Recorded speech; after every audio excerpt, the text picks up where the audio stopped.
I'm Robert Martinez, state historian of New Mexico, and this is New Mexico History in 10 Minutes. The year's 1535, and by this time, Spain has really consolidated her presence in what is now Mexico.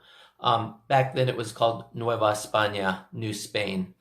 And by 1535, you have a Spanish government, the viceroy. The first one was Antonio de Mendoza.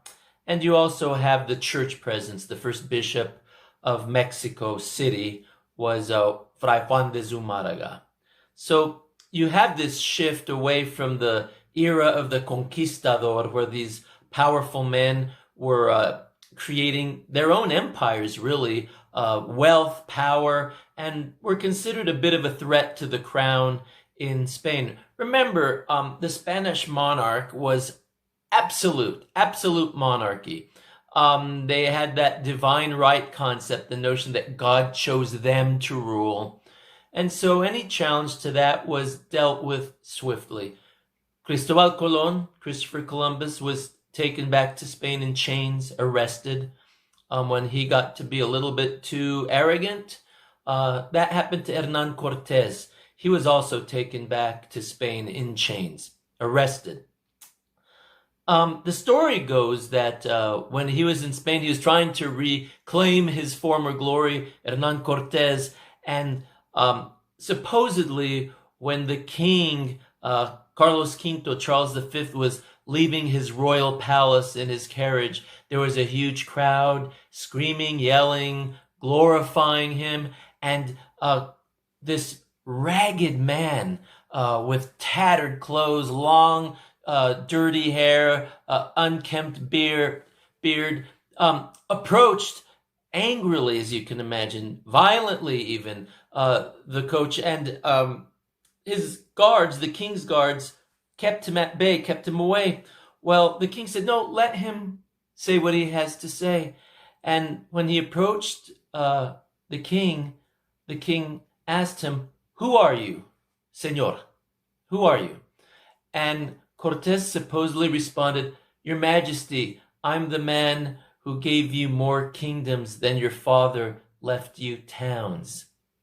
So that was the end of the reign of the conquistador. In 1535, we see the beginning of a thrust north by Spain to consolidate her territories into what is now North America. Remember, this is 1535.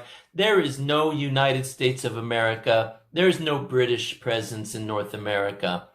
After the odyssey of Alvar Núñez Cabeza de Vaca and his cohorts, there were other Spaniards with him, and African Moor named Estebanico is also the name he's known by.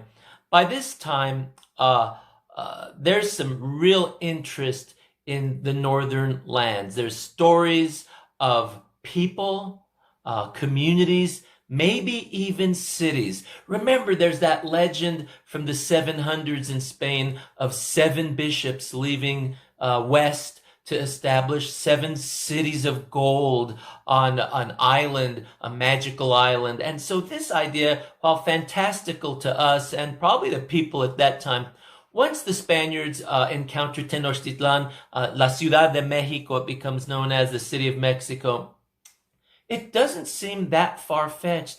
Oh, there are stories circulating of cities that have buildings made of gold, the roads are paved with gold, people wear gold jewelry, and even strange ideas about the people themselves with exaggerated physical members, if you get my drift, and strange cultures that were well beyond what they had ever seen in Spain or Africa or the Middle East. So by 1539, the idea is put forth to have an expedition north to just see what exactly is going on up there after the stories told by Cabeza de Vaca and his traveling companions.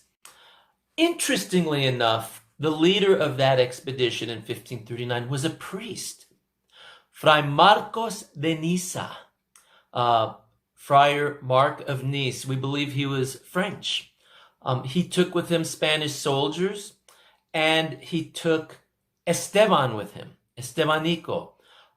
It's quite fascinating because they go north, and they make their way into what is now New Mexico.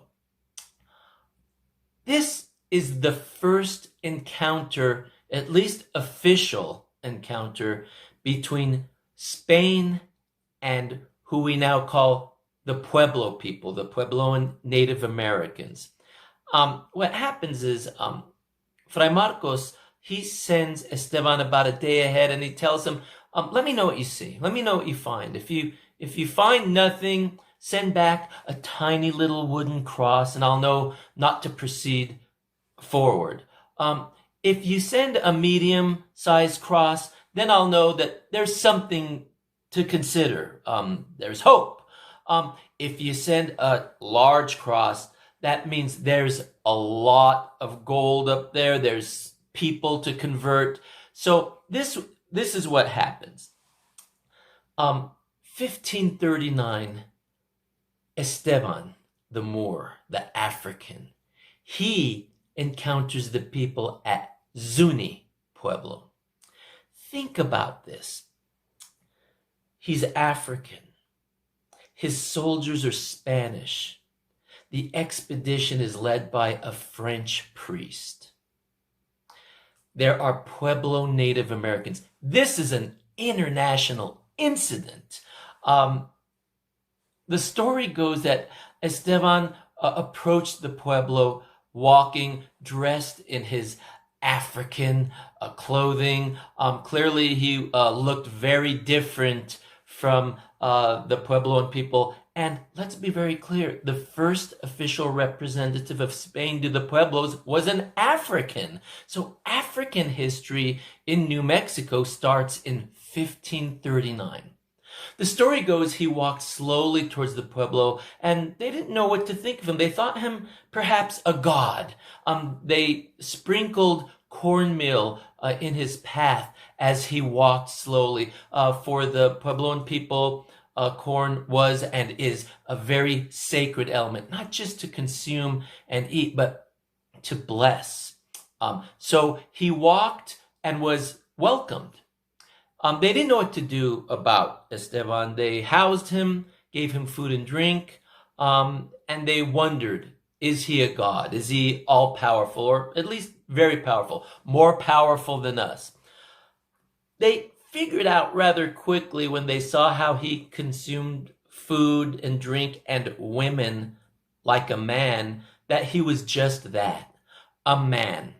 Poor Esteban, he was promptly killed. At least that's the story. There are other theories about that, but it looks like he was killed and even cut up into pieces, pieces of him sent to other Pueblo communities so that they could all see that these were not gods, these were men.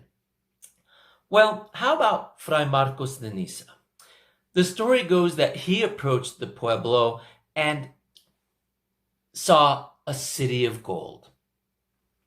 We don't know exactly what he saw. We don't know if he thought he saw gold. I mean, we know that New Mexico has beautiful landscapes and amazing sunsets, and sometimes at the right time of day, at the right time at the end of the day, when the sun hits the rocks and the mud dwellings, we know that it has a golden hue to it. Whatever happened, he said, there are cities of gold there. There's gold in them, there are hills. And instead of going into the Pueblo, he and his soldiers went south. They turned around and went south, and they reported. There are people up there, and there are cities of gold, or at least towns of gold. Let's be clear about something. These were not Adobe dwellings. These were puddled mud, caked mud dwellings made out of earth and stone. Adobe is not a Native American structure material. That's brought from Spain from North Africa and then to the Americas, including New Mexico, a little while later. So this is the beginning of official Spanish presence in New Mexico. These reports will lead to the much more significant and amazing expedition of Francisco Vázquez de Coronado in 1540.